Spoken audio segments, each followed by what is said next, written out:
We are live. All right. I'm just being honest. Connecting with the Black experience. It's the most disliked popular guy, Barry Axius, in the building with the effervescent goddess on tour in Louisiana. First mama herself, Queen Mama Roll. Yes, yes. How are you, love? And then we have our special guest. You know, we had to bring her on. The flamethrower herself, Dr. Flo. We're going to drop her in 2.5 seconds. But what's up with you, sis? You in Louisiana is getting in. What's happening? Yes, awesome. They have the 7 days of Juneteenth. It's all around health, wellness, financial empowerment. It's the whole nine. They got it going on down here in Lake Charles. Black folks is fighting everywhere on the planet. And I love it. So I'm grateful to be a part of that. That's a beautiful thing. The fight must continue. As we Right. know, there are a lot of folks still, the uprising is continuing. A lot of areas, for some places, it's calmed down. Other places, it's still kind of turned up. You got Seattle. They have actually taken over an area, occupied an area, a part of the uprising over there. So Seattle, out of all places, is still going down. But you have a lot of racial injustice over there in Seattle. And of course, unfortunately, even with all of the stuff that's going on, you had a brother who was killed, who was murdered by police. And for those who've seen the video, I have not really watched the full video. Brother, I think was Rashard Brooks. He got murdered by police. It was some altercation that happened. You see him tangling with the police, fighting with the police officers. And next thing you know, allegedly, he took their taser and shot at them. But he's running, again, his back towards the police, and the police shoot him down dead. So Atlanta right now is going crazy again. So it just doesn't seem like they even get the point of the picture of what's actually happening in our state, our world, our universe. I think, to be honest with you, police officers should be defunded, and we're going to talk about what the whole thing means. But the actuality and the reality of what we deal with every day is police do not make sound decisions. I think that ego falls into place when they are doing certain things, and I feel like when the guy who was dealing with two police officers got the best of them, I think automatically it was like, we're going to have to take this guy down. And they should have just let him run. Get him the next day. Get him tomorrow. You got all his information. You can show up at his house, you know what I'm saying, and arrest him for whatever. But it's just another way of them showing their immediate power, as well as there have been hangings of Black people all across America. I think we have about 4 going on right now. Black people don't usually hang themselves when it comes to suicide. So I think a lot of us know what that's about. The whole lynching process is like upon us. We've seen this when slaves would uprise, they would show a bit of force and say, well, this is why you don't. So I think that this is kind of all things culminating, all happening at one time. So Black people, be diligent, continue to fight, be smart, be organized, be resilient, and be unified, because we are in a upward battle that we've been in for a long particular time. But now in the building, the flamethrower, our sister, what's up with you? Good morning. Good morning. I hope I'm coherent this morning. You're great. Can we just drop the bomb right now, Queen Ro, Yes. and just drop the video? Let's just drop the video. We're going to share some of that video. Yeah, we're going to share some of what happened yesterday. Let's just drop it. Let's get to that video right on. Let's just drop it. And here we go.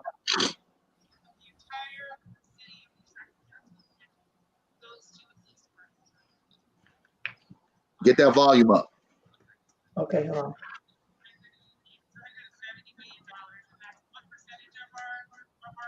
That's as high as it's going.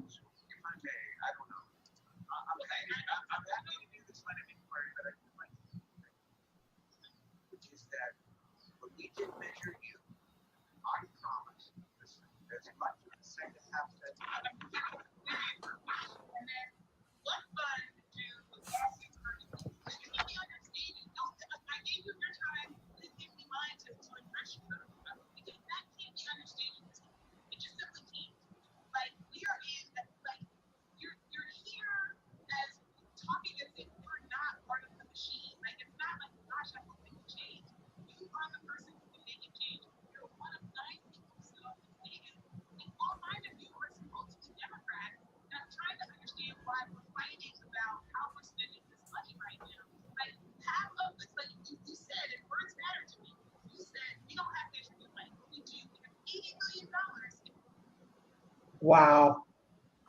Well, Okay. here's the thing. I need you to since we couldn't really hear it. Yeah. What? First of all, what was the okay? Now, give some folks some content. Absolutely. The mayor came out and sat there and gave out this reform idea, right, for policing. He gave out the reform, and a lot of us. I know I was interviewed by Fox News, Fox News 40, excuse me. A lot of other folks, activists on the playing field. We all kind of were reacting to it. Now he had to now talk to the Measure U committee. Right. What was first? What was he saying to you? And then what was the actual breakdown you said to him? Yeah. So basically what he came to us with was, actually, let me set the stage. So the meeting is taking place, and for the first time since February. Okay. So we are a budget advisory committee. So we should to meet during COVID remotely. And as you can see from last night, the technology is not perfect, but there's happen, right? The meeting went off. There were no major issues. So they've had that capability for a while. And so they intentionally didn't engage us. And so the budget is proposed, and it has half of the Measure U money now going. And that is a broken contract with what we said we were going to spend that money on when people voted for it, when the mayor campaigned on it, and all of that. Now it's all going to police. And so he gets up. I present a budget, a balanced budget, by the way. That's my black girl shade, because their budget isn't balanced. It goes over by $7.3 million. And I presented back to them a budget that is balanced, and that includes spending 46% of the money on economic development, spending $8 million on homelessness, so $1 million per city council district, since the mayor has asked every single district to have some sort of enhanced housing, and then also an additional $6.1 million for affordable housing. And I am happy to sit down with anybody and go over those numbers and adjust them, right? This was our proposal based on what was written out and what is needed right now. And we defunded the police from our budget. That still means they'd be getting, well over $100 million still, but they just wouldn't be getting the additional $41.7 million from our committee. That was the counter proposal that we offered for their budget. And then so he stands up to speak and he says, I agree with some of the premise of what you're saying, but I disagree with your. Uh-oh. Dr. Flo? Okay, that's her internet. That's her internet, Barry. So hold on, y'all. She'll be back. She giving us that meat. Conclusions, right, and he goes on to. Damn it. You're back. Better? Okay. I was trying to find the hard line, but I can't find my adapter I have this new school computer that doesn't have any inputs. So you have to have an adapter for everything, and I can't find the adapter. I had it on Sunday. I don't know where it is. Because the hardline internet is just much better. So he then gets up and he counters with, well, we've spent $70 million on inclusive economic development. I had it on Sunday. Sorry about that. Oh, that's all. Am I good? Okay. So he counters that we've actually spent $70 million on inclusive economic development. And given that Measure U is only with the full cent is only, let's say, a year and a half old, that's really spending what we should. But I countered back with how much of that is actual Measure U money? Because what I think is a challenge is we get so stuck in how things exist that we forget to imagine. And I honestly think that's part of the mayor's problem, in addition to a sort of callous disregard at times for people who aren't him, is he doesn't even have an imagination anymore for things being different. So his idea is like, you should be impressed that I spent $70 million on inclusive economic development. And I'm like, cities are not municipal military forces. Like, this is not like, we shouldn't be impressed that you threw us the. Hold on, family. Right when she gets to the meat and the potatoes of it all. I know. She making some great points though, y'all. Hold on, we so blessed to be having a sister share her wisdom and knowledge, and that she in there in the fight in a different kind of way. That sometimes we don't always get to hear from people who are sitting in a position like her to be fighting the way she's fighting. Because she used some heat yesterday. It's, she was diplomatic, but she definitely got those points across. And so it's important to hear and give credence and space for people like that, because they basically in there fighting for real. You know, like all of us are fighting for real. But I just think it's beautiful when you can hear from folks like her, because normally we have people like her in those positions, and they basically just happy to be there. Exactly. You know, and that in turn is a lot of the issues that we deal with right now. Is the happy-go-lucky special Negroes that when they get a seat at the table, they conduct their behavior as if they don't even remember the game plan going in. And the game plan going in is, as they said, infiltrate, is to really infiltrate. What they have done, the system has done, has infiltrated Black people to such a degree that it's finessed us. It's finessed us, and it's duplicated, not only stolen, but have kind of created their own from our misery, from our pain, from our certain desires. They've utilized everything that we want and put it against us. But when you have Black people that infiltrate these systems, they just become a part of the system. They forget they got to get the other brothers outside or other sisters outside the club. You know what I'm saying? It's like, oh yeah, I saw the club owner. I'm gonna go holler at him. I'm gonna bring y'all to the back. They forget all about it. They partying. You know what I'm saying? They like, hey, get inside. You like, oh shit, this is what it's all about. This is what it looks like. And that's why having a seat at the table, infiltrating, to me has never been a correct form of pursuit to change things, because we often have Negroes that are too afraid to say what Dr. Flo is saying. You know, she's speaking now for elements that are me, elements that are you, elements of more of the other righteous fighters in the rebellion.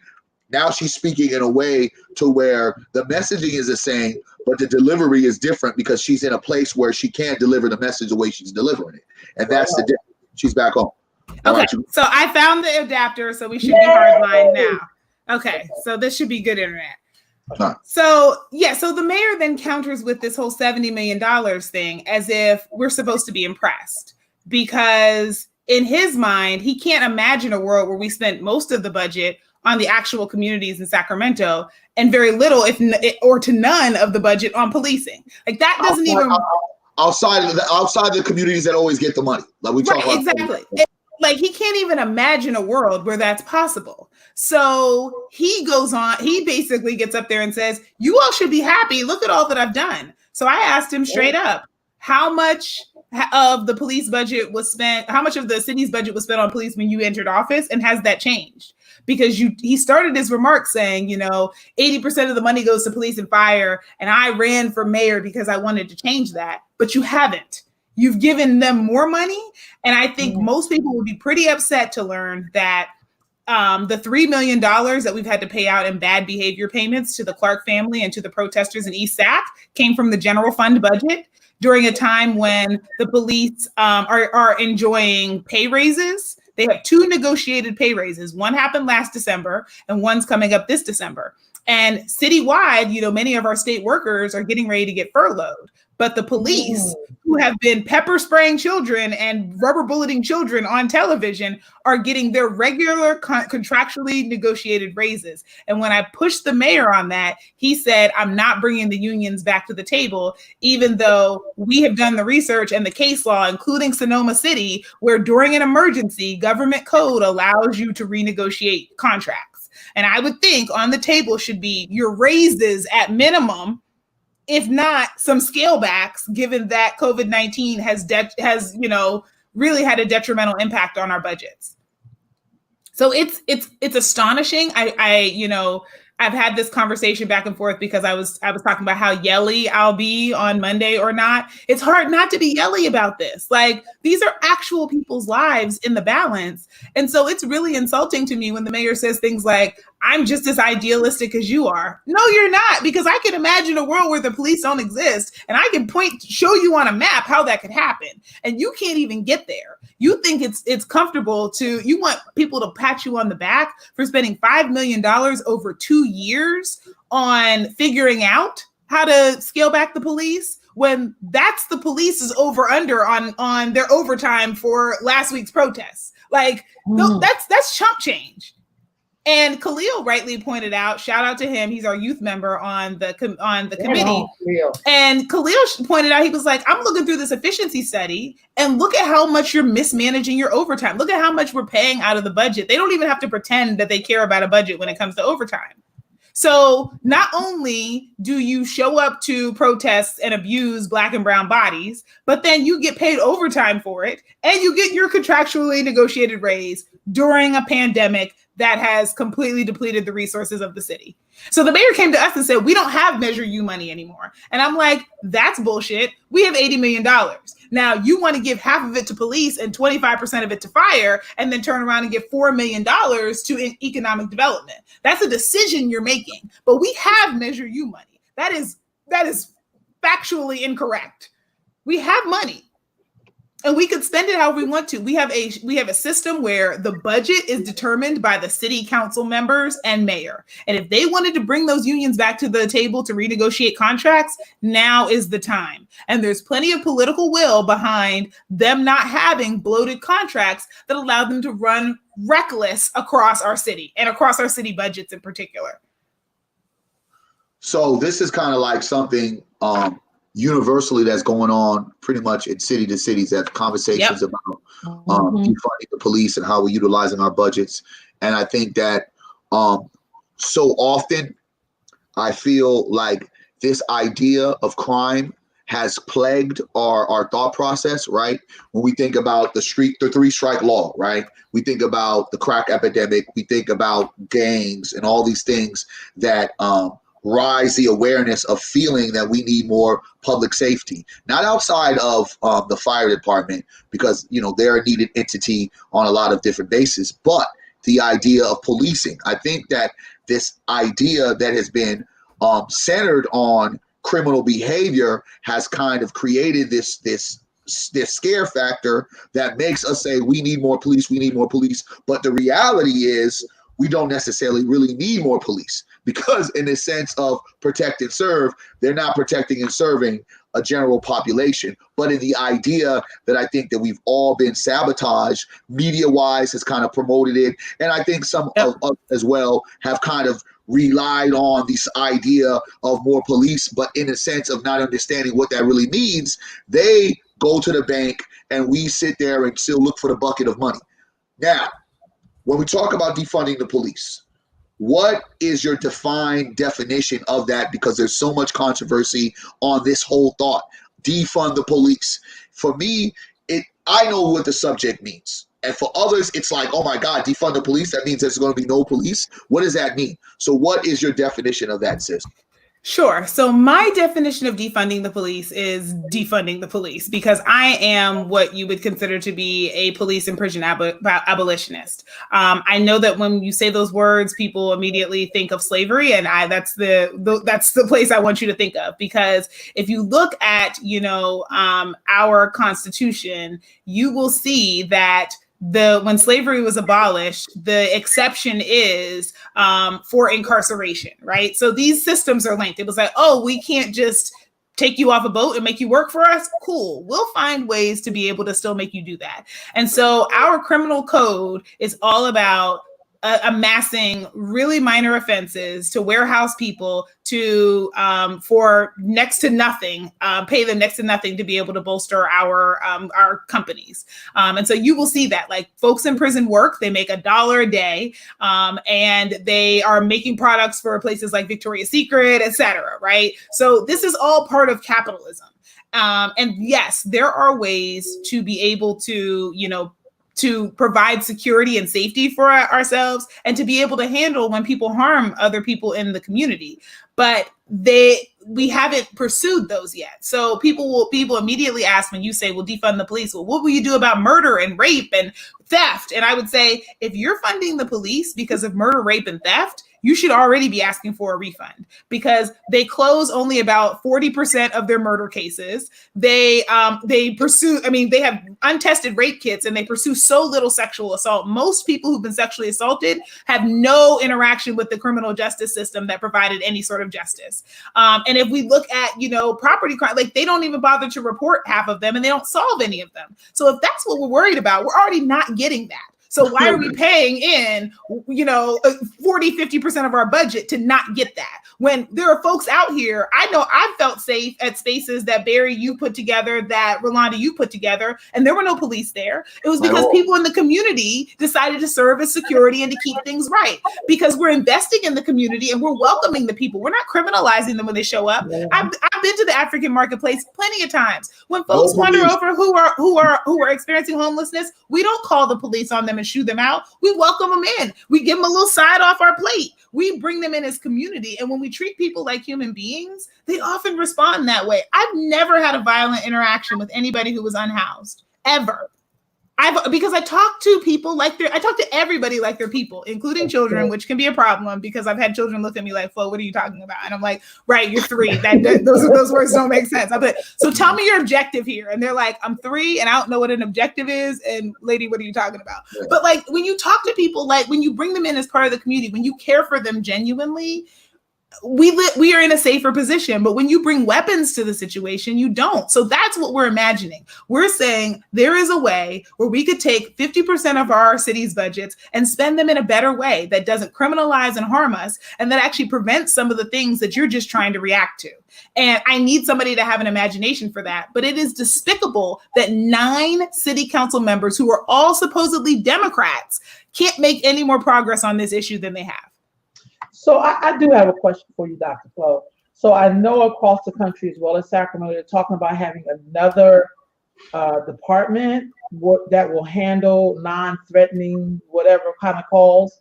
How do we make sure that people who have the same mindset as the police do not be a part of that? Because I always know that as we're coming up with a plan, so are they. Yes. So I think a couple of things. One would be, I don't think this should actually be an internal city service. I think that the way that our structures, I said this last night, but systems are perfectly designed to get the outcomes they get. And our systems are designed to get these outcomes. Like, this is not a mistake. We're not incarcerated at this level. We're not being terrorized like this because somebody made a mistake. We're doing that. We're in this experience because that was intentional. And so I look at, examples like MH First. I look at examples like, the work that Barry does with Voices of Youth, the work that you do with Earth Mama, and I think about those are the things that I would want to see. I want more of you all out in the community doing that work. I want MH First to be the one to show up when I'm experiencing a mental health crisis, and not someone with a gun whose only power is to arrest me or to detain me. Like, that's not what I want, right? That doesn't feel right for that situation. I want somebody to show up and who's going to have compassion for me, who's going to understand whatever is going on with me, and is going to get me the resources that I need without having to threaten or be violent to me. And so that's what I would like to see that money be spent on, is community grounded resources. We have Safe Black Space. That can be part of our community mental health. You don't have to go and see a largely white therapist force to be able to handle your mental health. We need to be able to make the things that feed our souls and that take good care of us available to us. And that involves making sure that we're using public resources in a way that makes the most sense. So I have nothing against unions, but I like to be very clear that the police union is not a union. The police union is something else entirely, because they've gone far away from protecting workers' rights and now into basically just being the mob. Yeah, they are the mob. Yeah, and that's also the mob. Wow. And Asantewaa says this all the time. She's like, if somebody showed up to your door with a gun and said, give me half of your money, we would call that extortion. Why is it any different when it comes to the cities? Well, see, here's the thing, sis. So let's clear this out too. Is defunding police, is it dismantling police? So when we say defund, that operates on a spectrum, right? Just like, just like anything else. So when some people say defund, they literally just mean, I want less money going to them. They mean it in the same way that we talk about defunding schools. We've been defunding schools for forever. Say that one more time. Say that one more time. So, coexist with that school piece. Go ahead. Absolutely. So when some people say defund, they just mean taking money away from the police and spending it on other things. They mean it in the same way that we've been talking for decades about how we've been defunding our schools, right? We've been taking money away from schools and using it on other purposes, okay? But schools still exist, obviously. And in many instances, police still exist. But the first step is to give them less money, to see how much we don't need them, and then to continue to give them less money. I am a person who believes that we could imagine an entirely different system. And so my ultimate goal that I always keep my eyes on the prize for is a system where we don't have policing in its current iteration or any other iteration that is violent in nature and serves the carceral state. I am completely opposed to that. I also, as a person who works in policy space, understand that you don't just wake up one day with a magic wand and everything is gone, right? Yeah. So there is a way in which you can do this. It's not a reformist agenda, though. It's ultimately an abolitionist agenda. And that's really clear. So now going to a person that would say, okay, you say defunding the police is just like defunding the education system. Well, we've defunded the education system, and look at our education system. It's absolutely horrible. So with that being said, what would you say to a detractor of that? Like, well, I don't want to defund the police, because if I defund the police, that means they are not going to police the neighborhoods that are usually police are needed to so-and-so police. So I would really challenge the causal narrative there, because a lot of people think my neighborhood is as safe as it is because the police are there, and don't think maybe my neighborhood is as dangerous as it is because the police are there. Because when there's a threat of being criminalized, it makes any illegal activity in that neighborhood suddenly now meets the level of, I could shoot you over this because I'm not trying to go to prison. I don't want to get caught up, right? There are all of those kinds of things that happen. So I think we need to challenge the narrative that by having the police there, it's actually safer than it would be if they didn't show up. Right now, they're there, and then they're there before and after things happening. I saw a question from Rosa Pereira, and I think it's a really good one of, we're not policing ourselves as it relates to crime in our community. So what viable solutions will be in place for violent crimes? My concern is violence against Black women and girls is highly ignored by our own. Rosa, you are preaching a good word this morning. I would pass the collection plate if we were in person, because you're absolutely right. We are not doing that ourselves. I think in part, it's a collective action problem. So I think as long as we see the police as the people who come along and serve in those capacities, we don't do it ourselves, right? Because they're supposed to exist for that, right? That's not my job. It's, it's sort of the thing of like, if everybody's supposed to do the dishes and it's not anybody's assigned night, the dishes might not get done. So I think by having them, it creates this thing where clearly you're supposed to do it and it's not my responsibility. I think the other part of that is that when we're talking about taking care of ourselves, we're also recognizing that we are doing this from a preventive standpoint.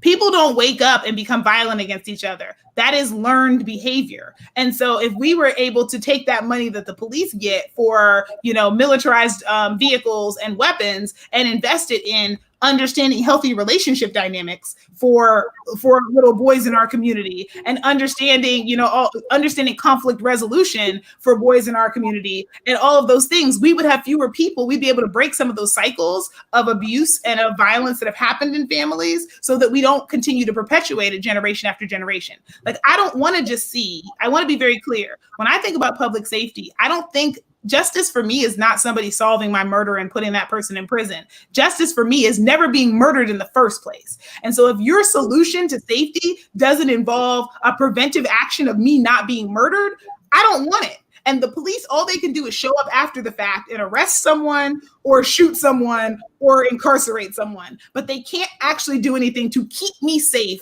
in the first place, because they don't live in my home. They're not going to follow me around every day. And so that's the part that I want us to keep our minds on, is like, what are the preventive elements, not just the reactionary? I don't want to keep hashtagging people's names. I don't want people dead.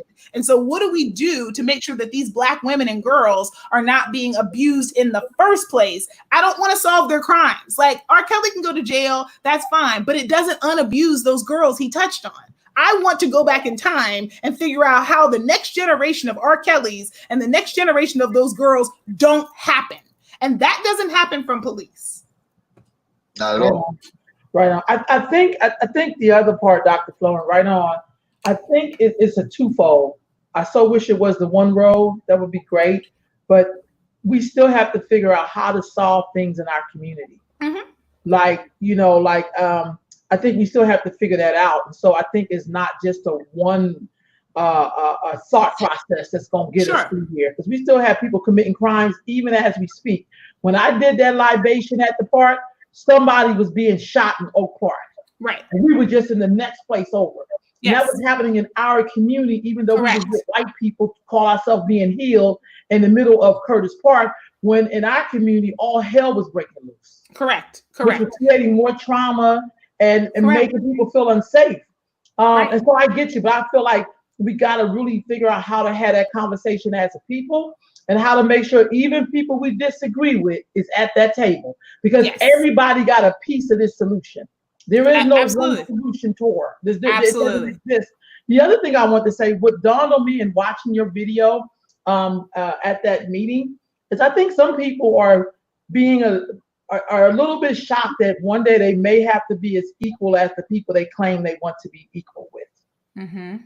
It's one thing to say you deserve to be free. There's another thing when the scales are starting to tip and you may lose your position. Do you understand what I'm saying? Mm-hmm. And what I loved about what you said when you spoke to the mayor, it was kind of like, I don't want you to do the lip service and say you're with me when I'm really fighting you. Yeah. It's like somebody appearing as the hero when they really are the villain. Right. It's like you can't be a part of that system that's crushing me, but in part of resistance. You can't be a part of both. I don't like it when our elected officials do performances like taking a knee and joining protests. As an elected official, unless we're talking about something that is not under the jurisdiction of your body, right? So I'm okay with local electeds showing up to protest, the Trump administration, or showing up to protest the state. But when we're talking about stuff that's directly under your control, where you're one of 9 votes, don't show up and protest. We're protesting you. You're on the other side of this. You are the person with the power. So when you stand up and say, oh, there's so many systems, you are the system. At least come to me and say, I've done the maximum amount I could. I've called every vote. I've voted with you. I have advanced every policy, and they told me no. But when they show up and they act like, I don't know how we're going to handle this problem, somebody should do something about it. I'm like, the somebody is you. The somebody is you. It's insulting to say, well, my job is different than yours. Is it? Because you don't seem to be doing your job. Well, I think that's the biggest issue when we're looking at the scale of folks and policing, the safety measures. Well, let's look at right now the current climate in Sacramento. We've had a lot of shootings, and there has not been one suspect. There hasn't been one case solved, and it's actually kind of fallen under the radars. But at the same particular time, a lot of the shootings that are happening are isolated in a way. They're very much isolated because it is due to the process of gang activity, right? Well, let's talk about that, because this is what I mean. Hold on, let me finish.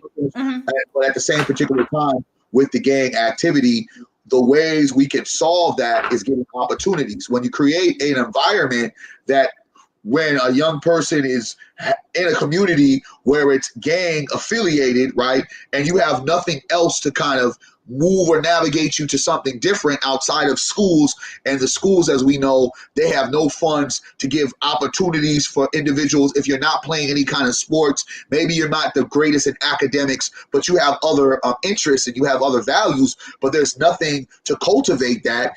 Now I feel my family structure, because I have no family structure in my home, is into this gang that fulfills all these needs that I'm not getting and I'm not receiving. So this creates that energy. This creates that criminology. But at the same particular time, for those that would argue, well, who's going to deal with the gangs? And we're saying that we as a community need to deal with the gangs.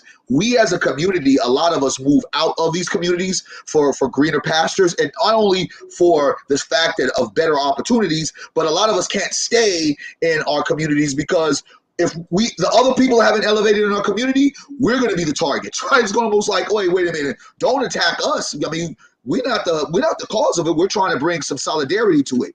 What do you say in a sense of, all right, got these gangs, there's not enough community organizations to deal with it. We still need the police to go deal with these kind of activities. So here's again what I would say to that, because I think you're bringing up a good point. So you talked about, the shootings are happening and we, no one is ever apprehended. Part of the reason for that, part of the reason that we have no snitching is not just because no snitching is, morally reprehensible, right? It's because we don't want to. It's the same reason why Black women are reluctant to call the police when they're in a domestic violence situation. It's because you're like, on one hand, I'm being attacked, and on the other hand, I don't trust this system out here not to attack me and not to destroy my family. I don't think they're going to come in and actually do some reparation. I'm worried that they may do harm. The same thing is true for no snitching. It's like, we have an adversarial relationship with the criminal justice system. So I'm not going to tell the very people who I see as a terroristic force on somebody else who's terrorizing me. I'm going to take street justice into my own hands, and we're going to battle this out ourselves. So I think if we get to some of the root causes of this, part of the reason why we're not able to handle some of the things in our community is because those resources have been extracted from our community. And I say that very intentionally. Like, we pay these taxes. We are paying in. And if you're poor, you're paying disproportionately to your income when it comes to sales and use taxes, like Measure U, because it is a bigger chunk of when you buy your everyday items, you're paying a bigger chunk of your overall income than somebody who's much wealthier. So we're paying into a system, but we're not able to extract those resources so that we have them in our community to do the preventive things that people are talking about here,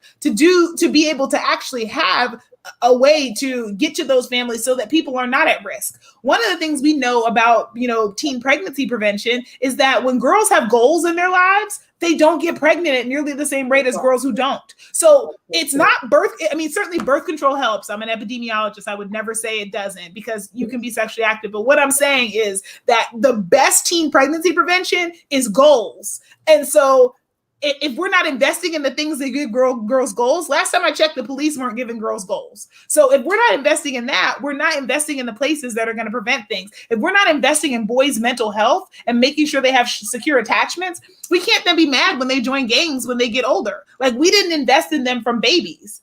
You can't, there are patterns to this. And you can see the people who are most vulnerable to get picked off and to engage in certain things based on what environment they're in and what's around them. And I'm saying that's not an individual thing. That's a systemic thing. And we need to change it so that what's around them, it involves loving people who are building for them. And let's be very clear here. These organizations that exist are doing great work, but I'm sorry. It should not be our responsibility to have to do this and not be able to feed ourselves. A lot of y'all are volunteering to do this work while the police are getting paid to do something way less effective. And my whole point is, there could be 20 more Rolandas if Rolanda wasn't pinching pennies trying to get her budget together to pay somebody or asking folks to volunteer their time. Like, this is work that's worth having a living wage and being able to be supported. And that can't happen while we give all the money to the police and then make all the nonprofits fight over pennies. That makes absolutely no sense. So, Dr. Flo, what can everyday people that's listening can do to help? Because I think there's a lot of things that are broken in our community. And I don't mean just because all Black people not poor, all Black people not struggling, Correct. all Black people don't live on that road, I'm just doing every facet of life you could think of. Correct. But what I do see, if I look at gangs from back in the 80s or in the 90s to now, it seems like our community is very fragmented, and some people don't know how to support a Dr. Flo that's in there, in people's faces, getting it in.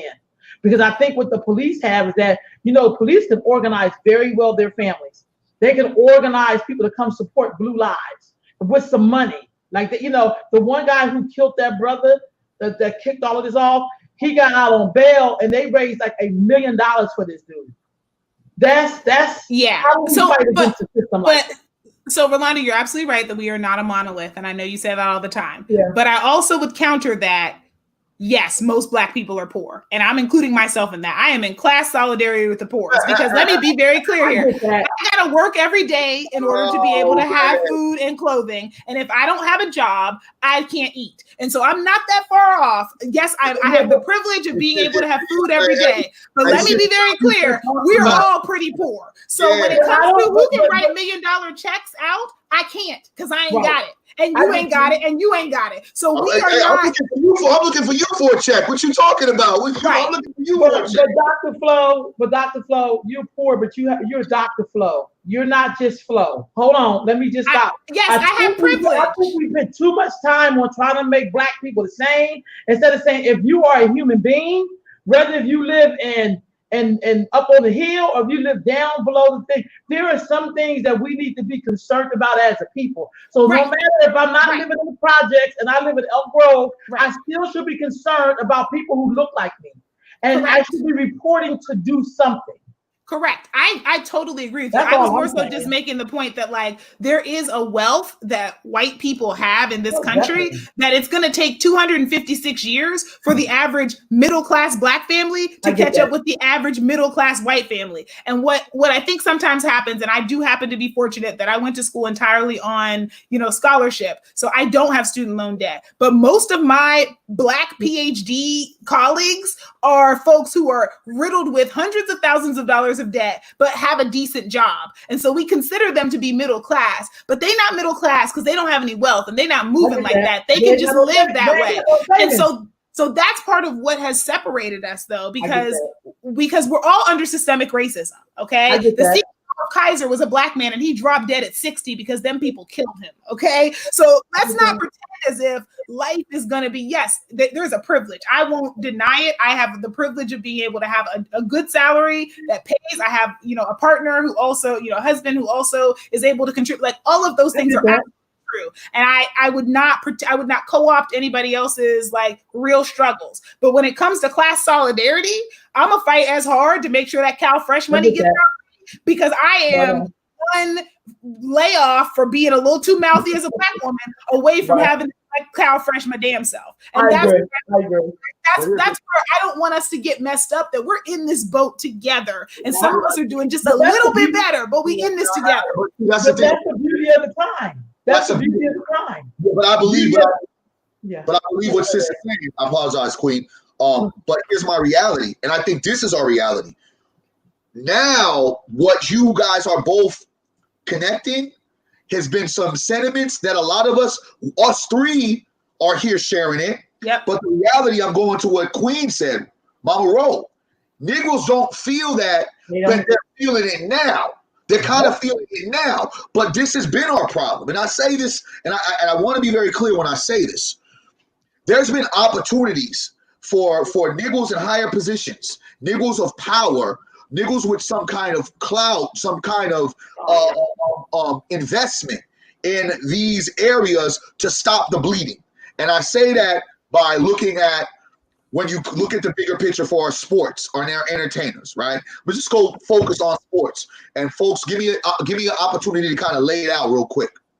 In 2014, before the mass murders of black people, black men, women, and children really started to kind of hit surface full-fledged via social media. And don't get me wrong, we've always had them. We've always had the Rodney Kings. We've always had the Emmett Tills, and even going dated back farther than that. But when this nuance of this idea of post-racial, we have Obama, we're moving to the top, we started to see this shift. And it happened really right after you have Trayvon Martin that happened in 2013. Then something happened with NBA players that, in my idea, in my belief, could have shifted this whole narrative we're talking about right now, because they hold the power. Mm-hmm. They are not the power structure, but they are the individuals that hold the power structures as the workers. Yeah. Donald Sterling made comments about black athletes, especially his players. And he was recorded by a little thing that he was dealing with, and it went viral. In that viral moment, the NBA players, the Clippers and the Warriors, had an opportunity right then, because you, as a Clippers player, you heard your boss being racist.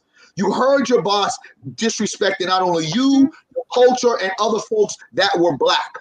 Now, in any base setting of business, if I heard that from an employee, if I was employed by somebody, I'm not showing up to work. I'm walking on the job. I'm saying I'm not working today. I'm not working for this racist. I'm filing all kind of different things to say he got to go or whatever, striking, whatever. The opportunity was for them was to be able to boycott that game. And it didn't have to be a series of games, but boycott that game, shut down the economic system of white supremacy for that day, and say, we are your boys playing, but we will not be treated like your Toby, and we ain't playing until this mother effer is out of here. And what they choose to do, they chose to play, and they chose to use a symbolic gesture, as we're seeing right now, to show solidarity to all of us by wearing their warm-up shirts backwards to say, we don't care, blah, blah, blah. Fast forward to that, 2016. You have Colin Kaepernick now, who's now looking at the call of change from many of us. He's taking the role from us of freedom fighters on the streets advocating for change. He decided, whether it was him doing it for his own personal reasons at first, because he was in a contract season, is like, well, I'm trying to get up out of here anyway. He sat down. He got flack for that. A military person said it would be more respectful if you kneel. He kneeled, and the backlash that came out of that got him blackballed for the league.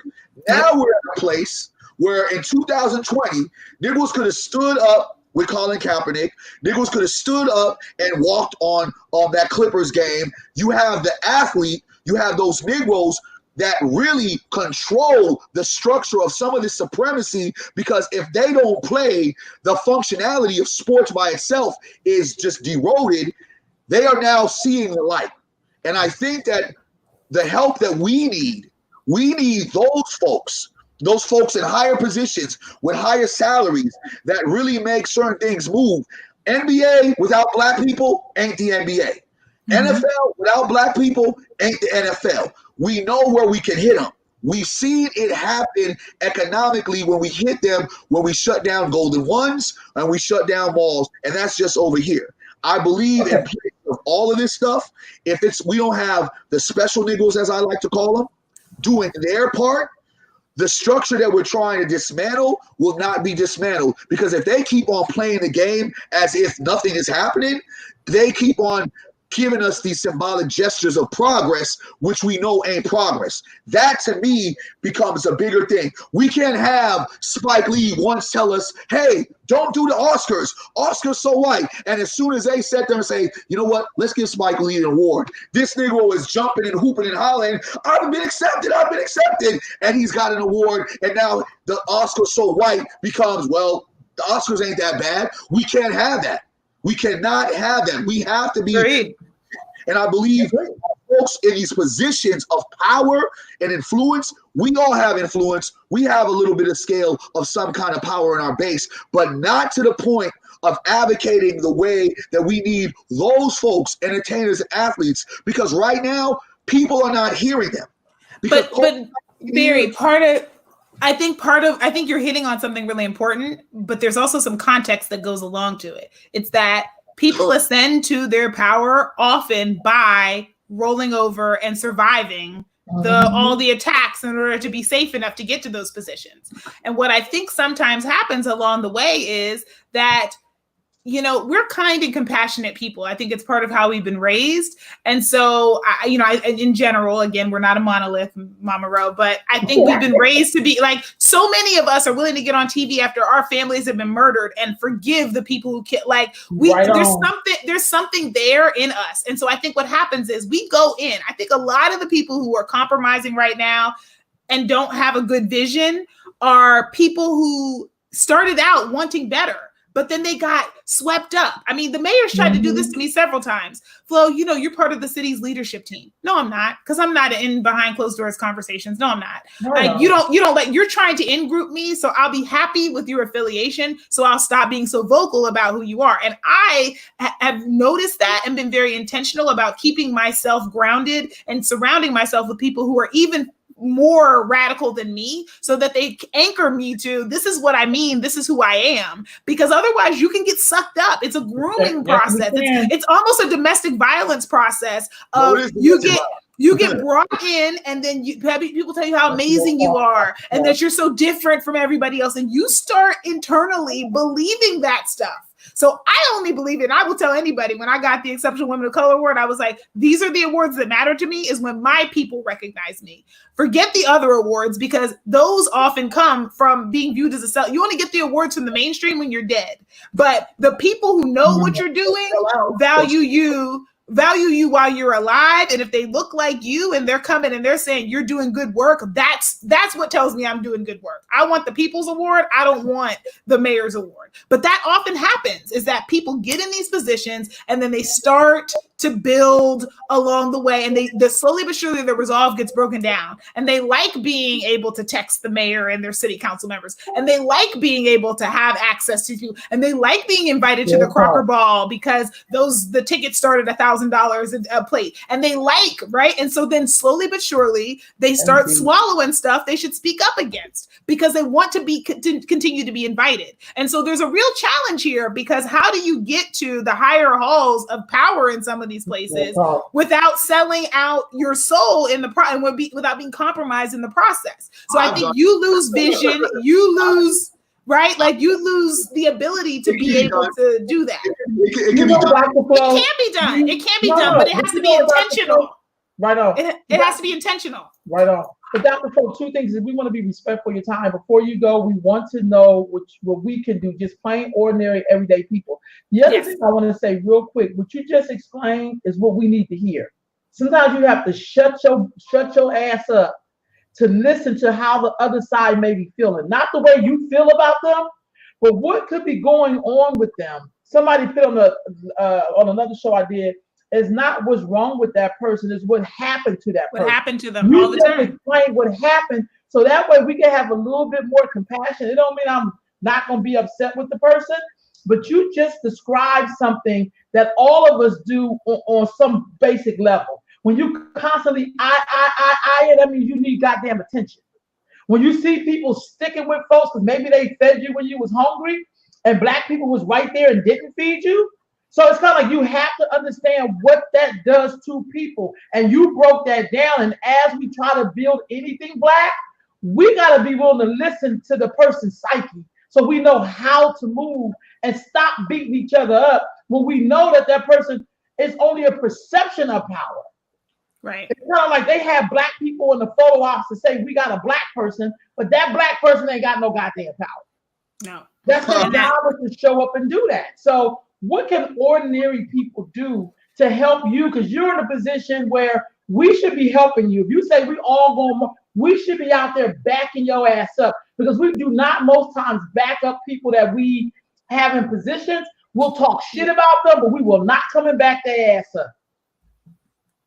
Yeah, I would say the biggest thing that can be done to help right now is not helping me, but it's helping ourselves, is saying to city council, this budget is ridiculous. Like, again, we have 3 black members of city council. I just don't understand how folks can't come together and say, this is terrible. What does that mean? Well, yeah, I mean, but I really do feel like we need to be reaching out to them. Like, we can't put this all on Katie when she comes into office in December. We have to really be looking at and either Maya or Les, whoever wins that race, we need to really be putting pressure now on these folks and telling them we care about this, because what they're hoping is that these issues are gonna like just, blow over. They're hoping to wait us out. And so that's what they do. We need to be there constantly in their faces, constantly mobilizing power, constantly, finding ways to be able to translate this to the people who you consider to be your white allies. Now's the time to see if they're really going to show up for you. If they're going to make the public comments, if they're going to mobilize their whiteness. I was so impressed last night with the volume of comments that we got on the budget. We got 300 comments from people saying this, and not one of them said, I'm happy with how this budget is. And people mobilized their privilege and their whiteness in their comments. They said, I'm a white physician from Midtown.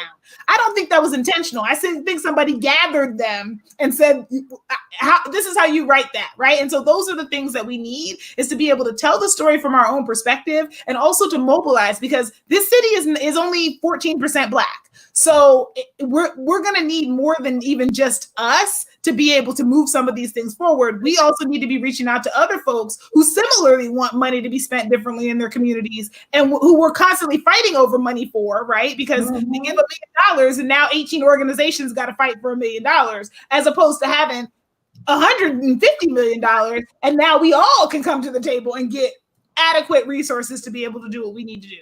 So I think it's a matter of coming together, putting pressure on, and continuing to say, this is how I want my money to be spent. And I know the budget is not sexy. It's complicated. There's tons of numbers. It's 400 and some pages, but go to somebody who understands the budget and say, help me understand, what are my 3 talking points? What do I need to do? Because the budget is long because it's complicated. It's also long because they complicate it, right? Mm.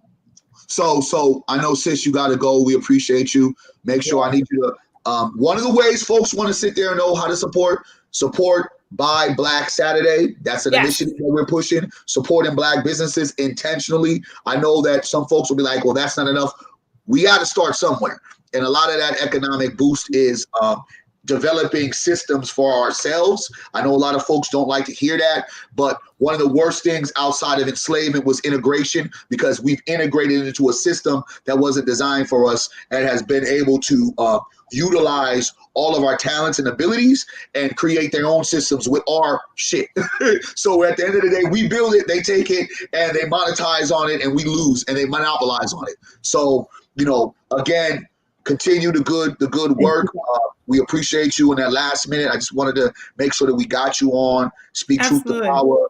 I think that a lot of folks have to understand, when you have a soldier like our sis Flo, who has actually kind of watched a lot of the groundwork that a lot of folks like myself have been doing and seeing, where can I put my value and my stake, and how can I elevate that work? Because I hear you, and I can't be in some of those places that you're in, and you've been able to infiltrate in a way where this is not going to just be driving Miss Daisy.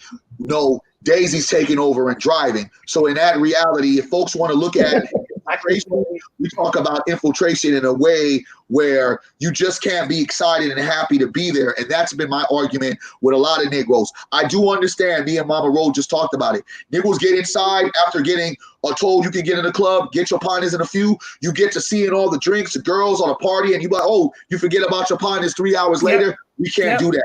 We have to be able to utilize our power. I need you to be safe. I need you to be well, and I need you to be smart at all times and watch your goddamn back. We love you. We love you too. Thank you. Thank you. Thank you all for the work that you do and for even having this show. It is such a great resource, and I so appreciate it. And thank you for having me on. And to all the commenters, thank you so much. I love reading through them. So thank you to everyone. Have a great rest of the show. That's blessed. We'll talk to you soon. So, wow, Dr. Flo is incredible. Yeah, that was incredible. In order for us to understand, I think that we have to break down. But I definitely want to, go into the piece of my thing is the reality that we live in and we exist in. We exhaust ourselves acting as if we don't have resources. I am at some of these quote unquote tables, and they don't even want me at the table. And I'm gonna tell you, the people that don't want me at the table is Black folk. I'm gonna be very clear and very honest. I am too much of that individual that shakes up the room. Now, the way my sister Flo is doing it, it's so excellent in its approach, because now you're hearing it from different stages. You're hearing it from a stage of how I'm presenting it, and from a stage how she's presenting it. But it's all the same kind of idea of pushing Black people forward. And I challenge Black folk oftentimes, because most of us, I feel that we want to have this comfortable approach of change. Family, here's the thing: change is not comfortable. I don't know what you've gone through in your life, but let's be very clear. I've gone through pandemics 10 times over before the actual pandemic happened in my own personal life. And when I look at my own personal life, everything that I had to do to elevate forward was never comfortable. Some things I didn't want to do. I had to look at myself in a mirror and ask myself, who do I want to be in the next 5 years? What do I want my legacy to be? Is my legacy going to be this, or is my legacy going to be exactly what it's now becoming? So when we talk about change, why is everybody feeling that it's going to be some easy thing? No, change has never been comfortable. And when we look at the American Revolution, our so-called forefathers said, give me liberty or give me death. That's what they was hollering at. They wasn't talking about, well, give me liberty with a latte on the side. They said, give me liberty or give me death. So this whole period that we're going through, this uncomfortable kind of moment that we continue to fall under, is because we have not decided before to all be uncomfortable. And until all Black people are uncomfortable, that's when true change is going to come. Because I truly believe, though we're talking about a lot of the external things, the internal thoughts, the internal work has to be done. It has to coincide with the external. So at the same time as we attack to get what our necessary needs are, because we've built this country, we are paid tax folks in here, so we deserve that. It's not a thing that we should be honored. No, that's our right to have. We also have to stick into the ideas of what are we particularly going to change to make us a stronger entity, to be more unified and not have this fractured front. Because in this fractured front, unfortunately, what happens is oftentimes when you have a fractured base, a foundation built on sand, it's easy for other folks to overtake that. And I think that becomes our biggest issue when we continue to have these inner fights within ourselves where we're not building to a common goal. And I feel our destination, we see it, but it's like folks are not really charged to get to the destination in a way that is going to be equal for all of us. Because again, when you have city council members who are Black and feel like they're going to do the right thing because they're Black, and you see that they constantly are doing the same thing, these are the reasons why voting strategically, not voting emotionally, it matters in so many different ways. Well, Barry, this is what I know to be true. I think until Black people take their ego out of what it is that they say they want, we probably gonna be fighting like this for a minute. Because I know for me, I'm fighting for a time and opportunity that I'm not going to benefit from directly. That's how I roll. I'm not fighting really for Rolanda Wilkins, who I am right now. I'm fighting for my great nephews and nieces. I'm fighting for Black children that I'm never probably gonna meet to live in a better and different world. And that will only happen if I remove my ego and fight like hell, no matter who's fighting with me. So I don't really care if a person is bougie, as long as they do the right goddamn thing. I don't really care. I don't care if they just want to have some pink high heels and drink champagne all day. I don't care, as long as you do the right thing, because that is what our enemy have in common with each other.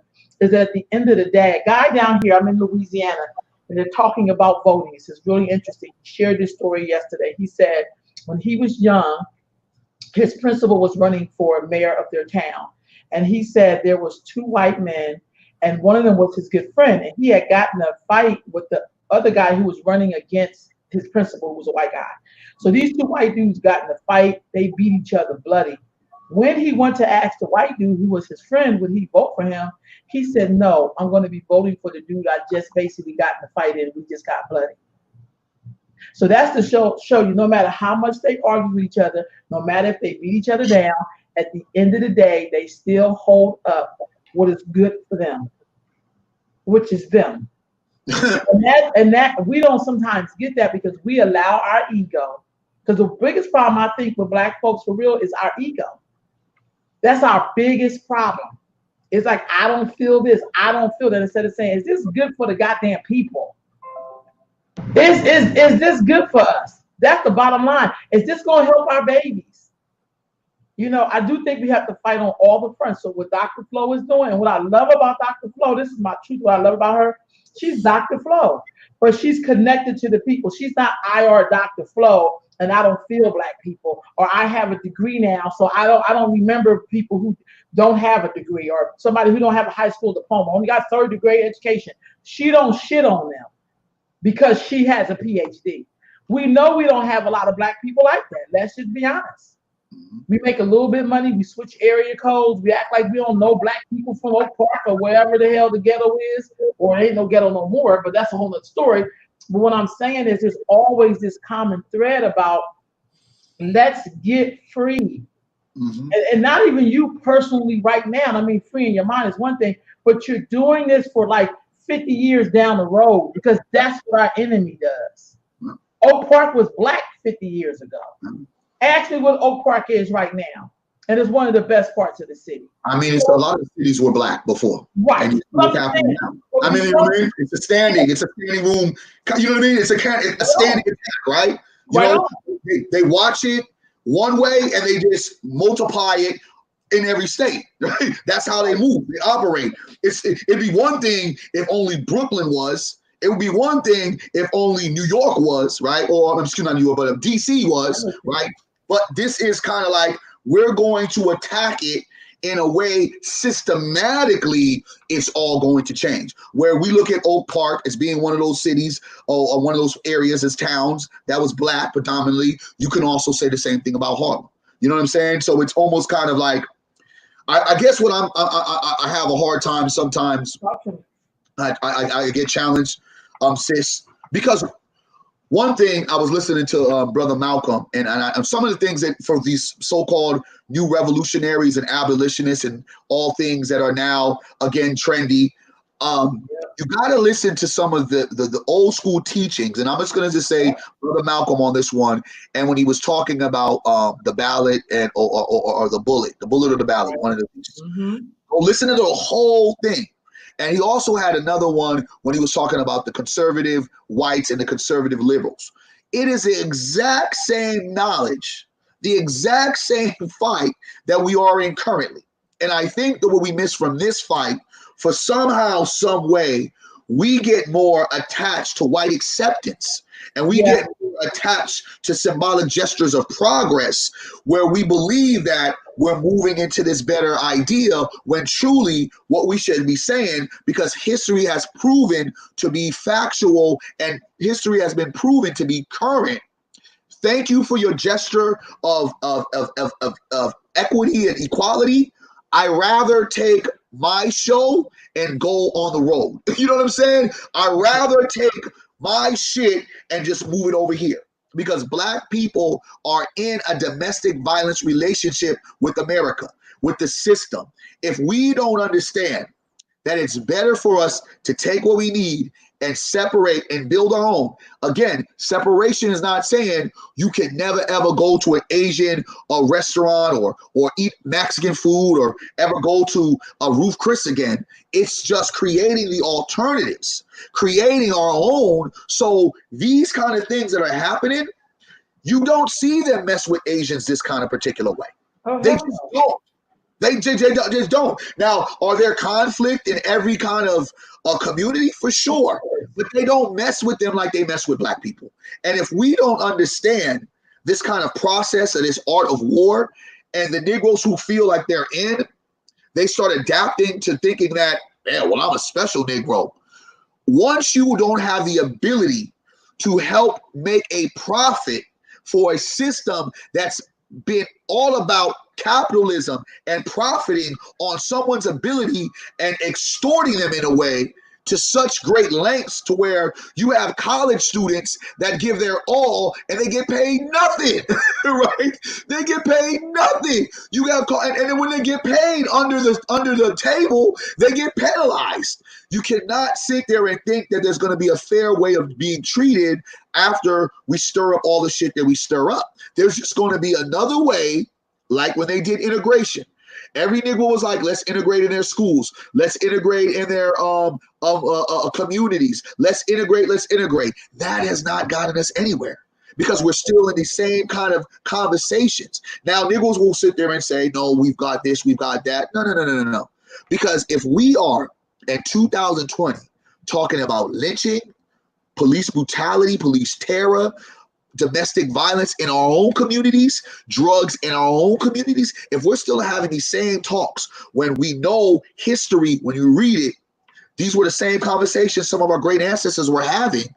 We have not really progressed in a way that uniquely shows that things have changed. Oftentimes, I believe things have gotten a lot worse.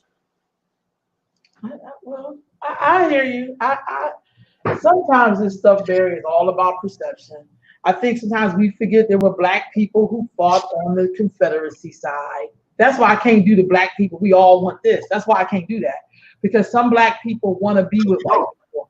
Some Black people want to be a maid. Some Black people want to be shivering shit for other people. I don't think that's a mental health issue. I think that's what the fuck they want to do. Like, and my job is not to come free you and be like, no, this is going to be better for you. If that's what you chose, you have to deal with your choice. You don't get to ride on something you did not build. You don't get to reap the benefits for things you didn't fight for. That has to stop. Everybody got to come and do their part. But it is not my job to fight for you and tell you this is what you need when you're not willing to do it. You can't do that anymore, Barry. That shit kills black people. That's why people go to their grave early. And I totally agree with you, sis. I agree with you. And I believe that I was reading one of the comments. One of the sisters said, I never thought about it like that we're in a domestic violence relationship. We are because in a lot, and this is, dealing with some folks have been in these relationships, as well as myself, being in one, and it was more mental than anything because you have domestic violence is just not physical; it's mental. A lot of the time, it's more mental than it's physical. If you have a person that continues to beat you up, and you keep on coming back, hoping that there's going to be change, I mean, what else is that? And the thing about me, what I understand, when you change and you think about being uncomfortable, it's about separation. They will only know your value if you separate. I mean, come on. Why do you think they're going to keep having their hands around our neck, choking us out, or their knee on our backs, doing whatever they're doing, or neck now, it's with a knee on our neck. Why are they going to keep doing that? Because we are indoctrinated in their system. Like we need them. We are perplexed. We don't have the basic needs and necessities. I walked into a Asian grocery store that I frequent. I had did an interview for Good Day Sacramento promoting by Black Saturday. And what that individual had said, the owner of this Asian grocery store, he had sat there, because I'm talking about Black economics. I'm talking about the difference between a little bit of what Black Lives Matter to Black Power Matters.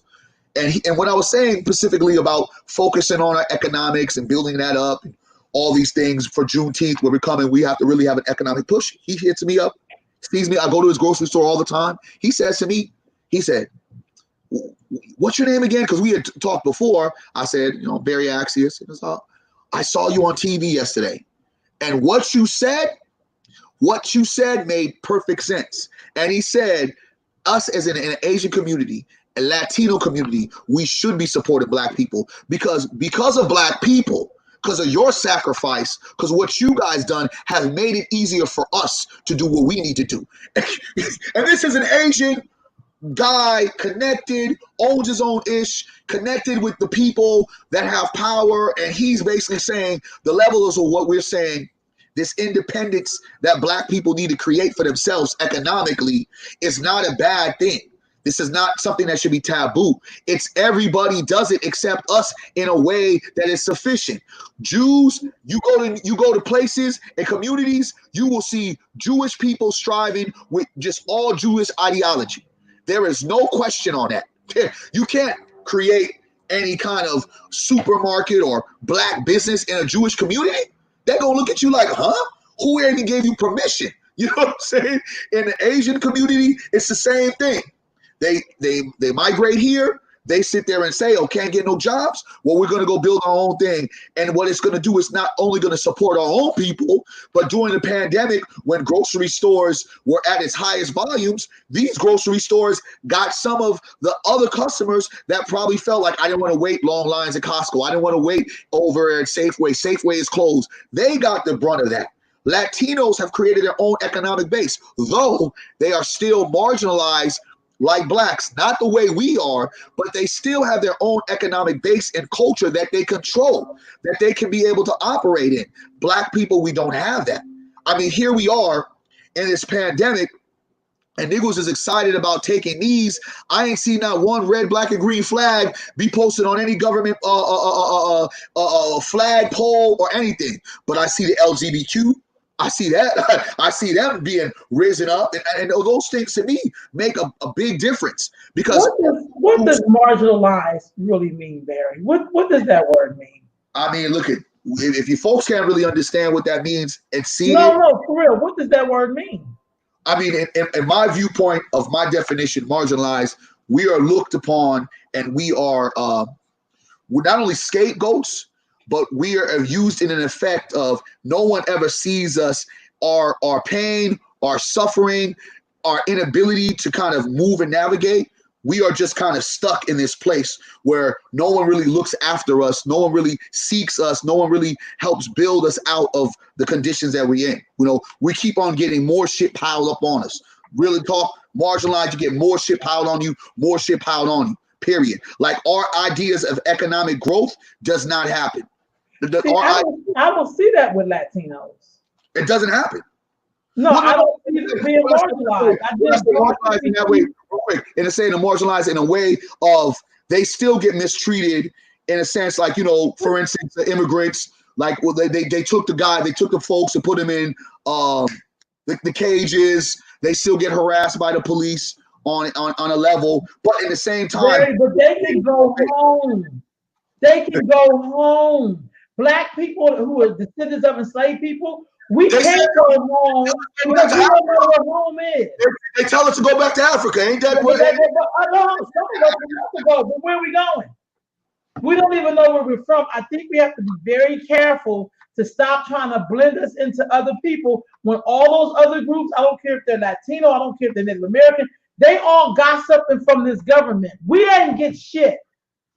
We getting our ass kicked. No, seriously. They got Hispanic banks. They got Hispanic supermarkets. I mean, Latino, they got their shit, Barry. They got their stuff. And so those little things they can solve. They're way more together than we are. Facts. No. Next door to the Mexican supermarket. How many black people you seen working in that Mexican supermarket next door? Well, you know what? I did see a Latino, a black man working at a Mexican restaurant. And I was like, whoa, salute. Yeah, but I'm just saying, next door to our Mia Rancho place, I've never seen one black employee. Though they are here on our back. They are just like white people. They are riding our ass too. Everything that you're saying is correct, but in a sense of it, I'm just looking at it on a spectrum, right? A spectrum of they do get some shit. My eye on myself. I'm sorry. I can't even afford to do that, Barry. I can't even afford to do that. But here's the thing. I have never seen them.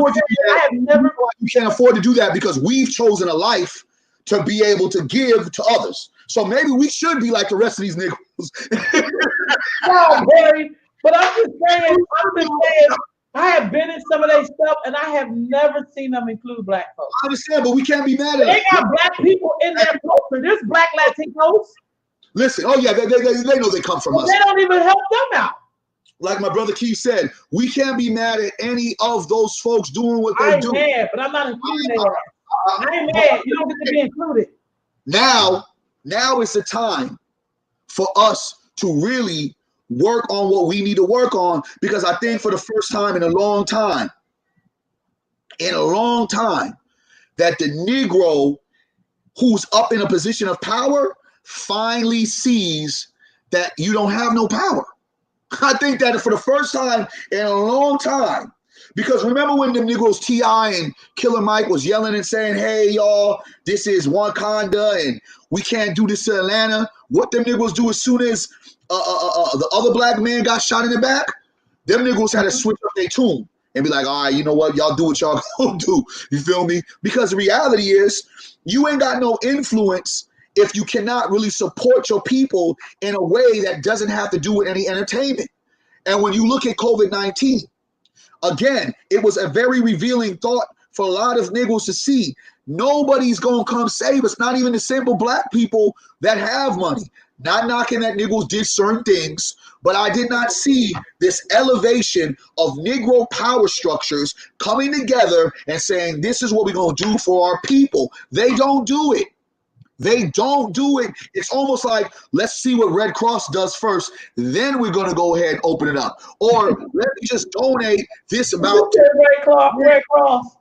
I'm just saying, though, sis, that's what it is. We don't have infrastructure. Without infrastructure, we are not going to be nothing more than people that continue to throw off ideas and hoping that they're going to stick and hoping that we're going to convince some white person with some kind of privilege to have some pity, some mercy on us. That's just the facts. It's very unfortunate, but this is the times that we're in. But I think and I believe we may have hopefully switched a lane. But what I do know about Negroes, because I have been involved and dealt with a lot of Negroes who have some access and money, they just one check away from being broke just like us. Yeah. And that's really, to be honest with you, it's what Flo was saying is reality. Yes, she has privilege, but in the same content, she is expendable. And that's why these niggas don't step up. They're expendable. That's why none of these niggas stood with Colin Kaepernick. They're expendable because if it's not going to be all of them Negroes, that same Negro that got cut,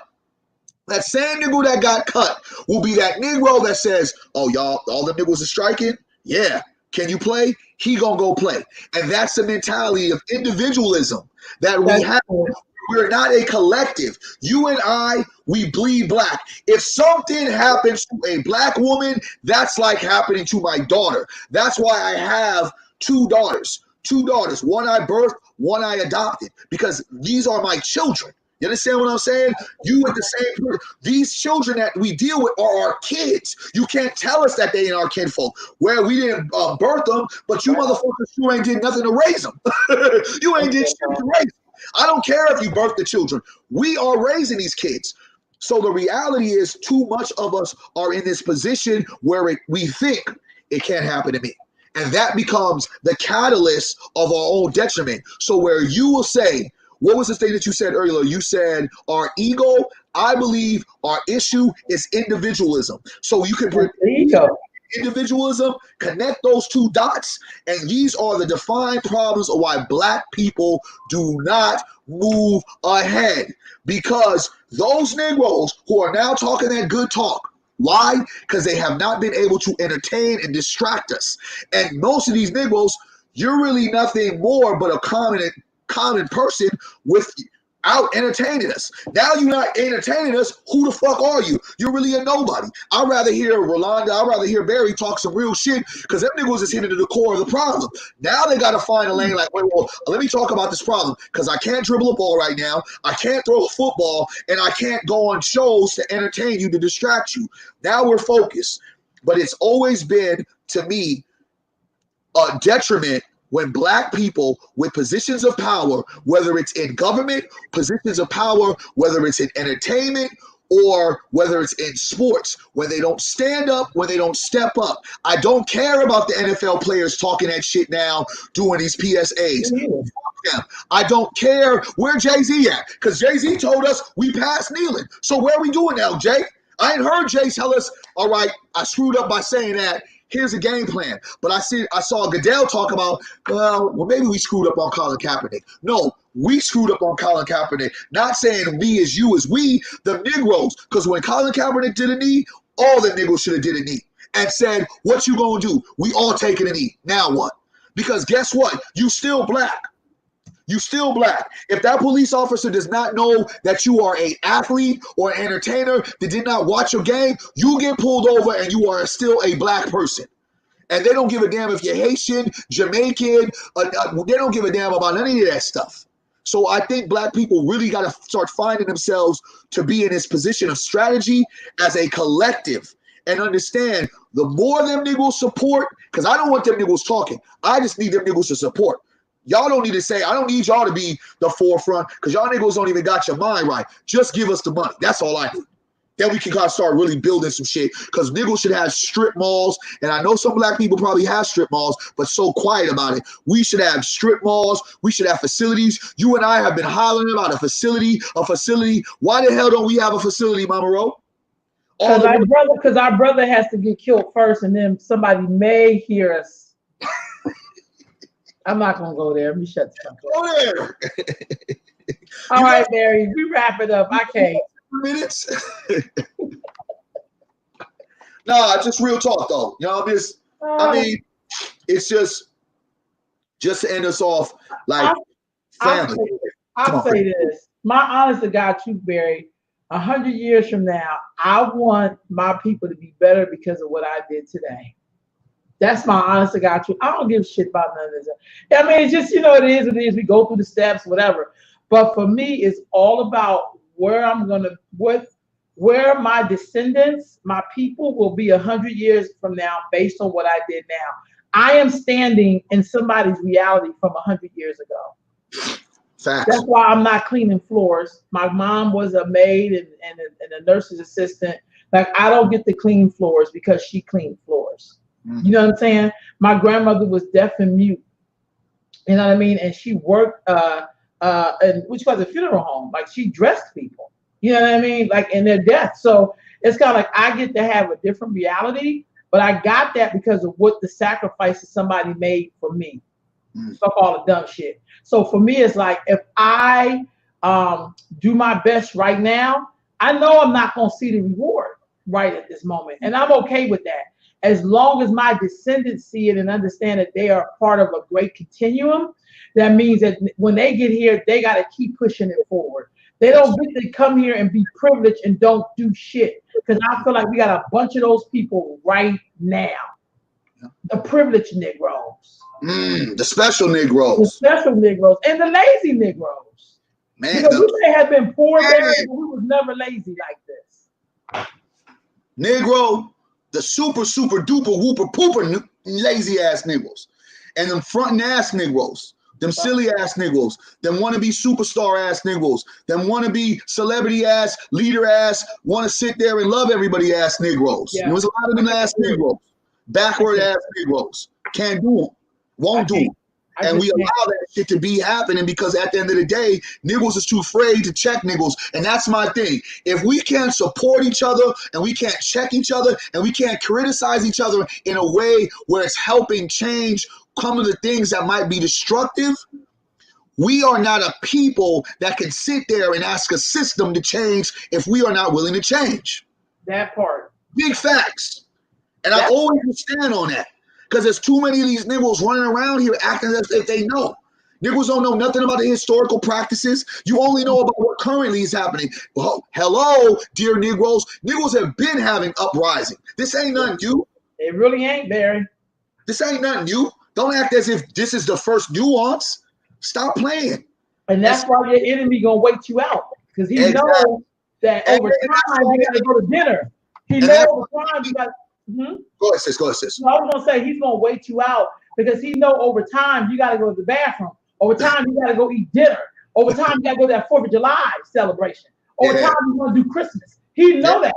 You wanna go to bed at night. Like he know that. All you gotta do is wait your ass out. And he knows that you don't have the mental capacity. Yep.